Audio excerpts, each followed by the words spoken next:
Friends, हम लोग पिछले क्लास में यूरोपियन देशों का आगमन हम लोग पढ़ रहे थे। आज मैं उसी का आगे स्टार्ट करूँगा। तो आधुनिक भारत के इतिहास में हम लोग पुर्तगालियों का भारत में आगमन मैं आज पढ़ूँगा। तो मैं कल बताए थे कि 1453 में कुस्तुनतुनिया पर उस्मानिया साम्राज्य की जब स्थापना हो जाती है तो स्थलीय मार्ग से होने वाली व्यापार क्या होती है, बंद हो जाती है। तब ऐसे स्थिति में स्पेन और पुर्तगाल के लिए पूर्वी देशों में व्यापार करना मुश्किल हो जाती है। तो उन्होंने कई सारे अभियान चलाए पूर्वी देशों में व्यापार करने के लिए, और उस व्यापार के आधार पर ही भारत में आने का प्रयास करने वाला जो व्यक्ति था, उस व्यक्ति का नाम है वास्को डी गामा। उन्होंने कब आए थे? 1498 में। यानी कि 1498 में आने वाला जो प्रथम भारतीय था, प्रथम पुर्तगीज था, वो कौन था? Vasco D gamma. लेकिन इसके मैं पहले का यदि मैं इतिहास बताऊं तो आप जानते होंगे कि उन्होंने कई सारे नक्शा वगैरह का निर्माण किए थे, बनाए थे, और बार्थोलोम्यू डियाज की सहायता से जो अफ्रीका के तट एक स्थान था केप ऑफ गुड तक उन्होंने आए थे। उन्हीं के माध्यम से एक व्यापारी मिला था, वो था अब्दुल मलिक। उस अब्दुल मलिक की सहायता से उन्होंने सबसे पहले भारत का जो एक स्थान है केरल के कालीकट तट पे वास्को डी गामा क्या होते हैं? भारत पहुंच जाते हैं। और जब भारत पहुंचते हैं तो 2 से 3 महीना उन्होंने भारत में रहकर यहाँ की वस्तु खरीद कर जब दोबारा पुर्तगाल पहुंचते हैं तो वहाँ पे इन वस्तुओं को 60 गुना दाम पे इन्हें मुनाफा देखने के लिए मिलता है। तो इस प्रकार पुर्तगीज में काफ़ी उत्साह बढ़ती है। और उसके बाद 1500 में ही कौन आ जाते हैं? Pedro Alvarez. जब पेड्रो अल्वारेज भारत में आते हैं तो 13 जहाज़ों के नायक बनकर वो आते हैं, और आते ही उन्होंने सबसे पहले अरबी जहाज़ों को पकड़कर किन्हें दे दिया? भारतीय जो शासक थे उन शासक को सौंप दिया, क्योंकि उन्हें पता था कि भारतीय शासक में आपसी बनाव ठीक ठाक नहीं चल रहा है। क्योंकि इस वजह से यदि मैंने गिफ्ट में कर दिया तो हमें इस मार्ग में हमें किसी प्रकार की परेशानी नहीं होगी, और हमारी दुश्मनी किससे रहेगा? अरबों से रहेगा। यानी कि अरबों को समाप्त करने के लिए जो अरबों की हिंद महासागर पे जो कब्जा था, उसके वजह से एक क्या किए थे? भारतीय व्यक्ति को दिए ताकि मुझे सपोर्ट मिले, और वो भी चले जाते हैं। तब पुनः 1502 में वास्को डी गामा भारत में आते हैं, और जब भारत में आते हैं तो उनका उद्देश्य क्या होती है? उद्देश्य काफ़ी साफ है, क्योंकि वह भारत में कंपनी स्थापित करना चाहते हैं, फैक्ट्री लगाना चाहते हैं। फैक्ट्री इसलिए लगाना चाहते हैं क्योंकि उनका उद्देश्य अब राजनीतिक हो चुका था। कल तक वो व्यापार करने के पर्पज से आ रहे थे ताकि हमें मसाला मिल जाए और मैं पुर्तगीज में जाकर बेचूं, यूरोपियन देश में मैं बेचूं। लेकिन अब इन्हें कोठी स्थापित करना था, तो उन्होंने 1503 में प्रथम कोठी की स्थापना करती है कोचीन में। यानी क्वेश्चन बनता है कि भारत में आने वाला जो प्रथम पुर्तगीज था वो कौन था? Vasco D gamma. और वास्को डी गामा ने ही प्रथम कोठी की स्थापना 1503 में कोचीन में किया था। तो भी हमारे लिए काफ़ी इंपॉर्टेंट क्वेश्चन हो जाती है। अब जो भी आने वाला जो पुर्तगीज होगा वो किस रूप में आएंगे? गवर्नर के रूप में आएंगे। तो हमारा प्रथम जो गवर्नर है फ्रांसिस्को डी अल्मेडा, ये हमारी प्रथम गवर्नर था। और प्रथम गवर्नर इसलिए बोला जा रहा है क्योंकि इन्होंने एक नीति अपनाया था, उस नीति का नाम था blue water policy. Blue water policy मैंने क्यों बोला? क्योंकि हिंद महासागर के क्षेत्र में अनेक देश भी उस मार्ग से व्यापार किया करता था, जैसे तुर्की, मिस्र, भारतीय शासक और अरबी लोग भी व्यापार करते थे। लेकिन इन्होंने नीति क्यों अपनाया? इन्होंने चाहा कि भारत से हमारी मुनाफा काफ़ी ज़्यादा हो रही है तो दूसरे देश न चले आए।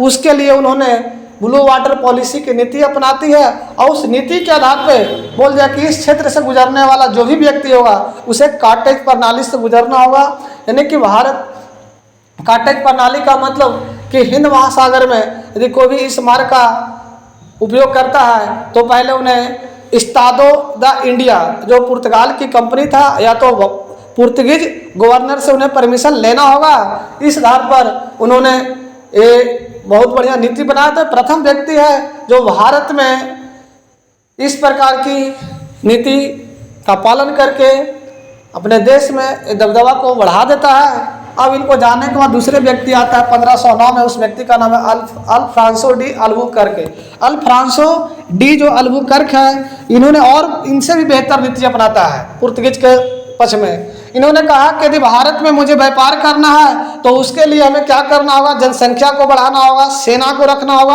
और उसके लिए वहाँ का महिलाओं से, भारतीय विधवा महिला से ही हमें क्या करना होगा, विवाह करना होगा। यानी कि सती प्रथा का एक तरफ से उन्मूलन भी इन्होंने किया। यानी कि भारत के पक्ष में एक बढ़िया सोच था कि जो भी विधवा महिलाएं, जो अविवाहित, जो उनके पति मर जाने के बाद उन्हें हे दृष्टि से देखता था, उनके साथ घृणा जैसे व्यवहार की जाती थी, उन महिलाओं को इन्होंने स्वीकार किया।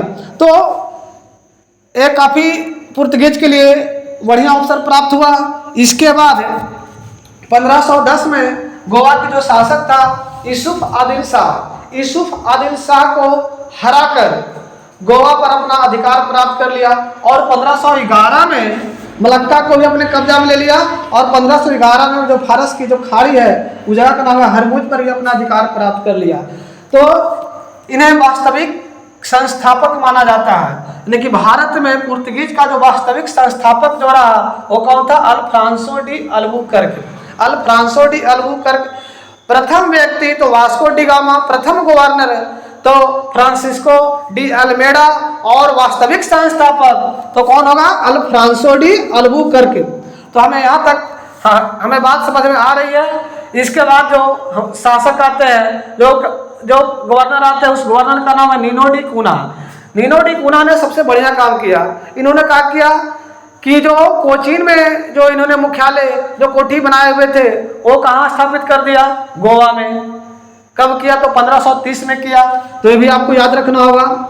इसके बाद 1535 में द्वीप पर अधिकार प्राप्त कर लिया, और 1559 में दमन को भी अपने कब्जा में ले लिया। यानी कि पूरे भारत में देखा जाए तो अन्य कंपनियों की तुलना में पुर्तगीज काफ़ी बेहतर स्थिति में था।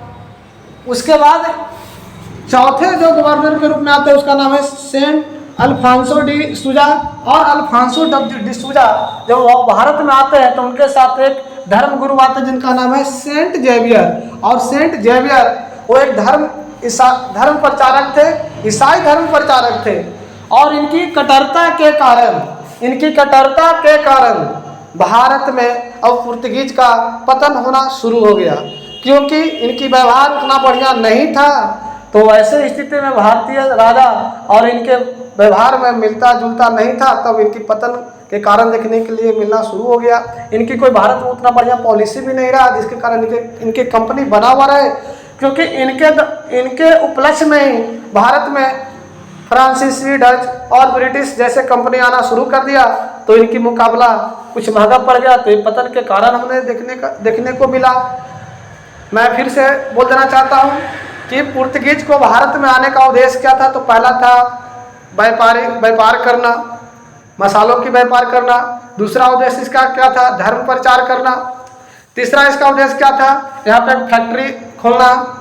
तो इन उपलक्ष्य में वो आए थे, लेकिन कुछ भारतीयों को भी देकर ही गया। इन्होंने दिए क्या, तो पहला चीज कि सती प्रथा का उन्मूलन का शुरुआत आधुनिक काल में ये यहाँ पे देखने के लिए मिलता है। अल्बुकर्क के शासन काल में तो बढ़िया था। दूसरा कि आलू वगैरह, भिंडी, लौकी, इन सब का हमारे यहाँ खेती नहीं हुआ करता था, तो इन्होंने भी कहीं दूसरे जगह जो और भी व्यापार करते थे यूरोपीय देश में, वहाँ से ला के हमें भी ये चीज़ बता दे बोल गया कि आप लोग लौकी का खेती कीजिए। हम लोग को ये चीज़ सिखाया गया, तो ये चीज़ हम लोग का लिए शुभ अवसर था। तो इस प्रकार हमें लाभ देखने के लिए मिलता है। इसके अलावा देखा जाए तो गौथिक प्रणाली गोवा में स्टार्ट किया, जैसे बहुत मंजिले जो इमारत बनाने का जो शैली है, जो हम लोग नहीं जानते थे, लेकिन गौथिक प्रणाली के द्वारा, उस कला के द्वारा हमें वो चीज़ देखने के लिए मिलता है। अब मैं बात करने वाला हूँ कि पुर्तगालियों ने भारत में कहाँ कहाँ अपनी कोठी स्थापित किया। तो पहला कोचीन, उसके बाद कन्नौर, गोवा, दमन एवं द्वीप, सालसेट, हुगली, हरमुज और मलक्का। इस आधार पे इतना बहुत अधिक है। आप चाहें तो इतना भी पढ़कर पुर्तगालियों का इतिहास पता कर सकते हैं। यदि आप लोग का ये क्लास बढ़िया लगता है तो आप लोग हमारी चैनल रिवीजन जीएस क्लासेस को लाइक करें, शेयर करें और सब्सक्राइब करें और हमें सपोर्ट भी करें।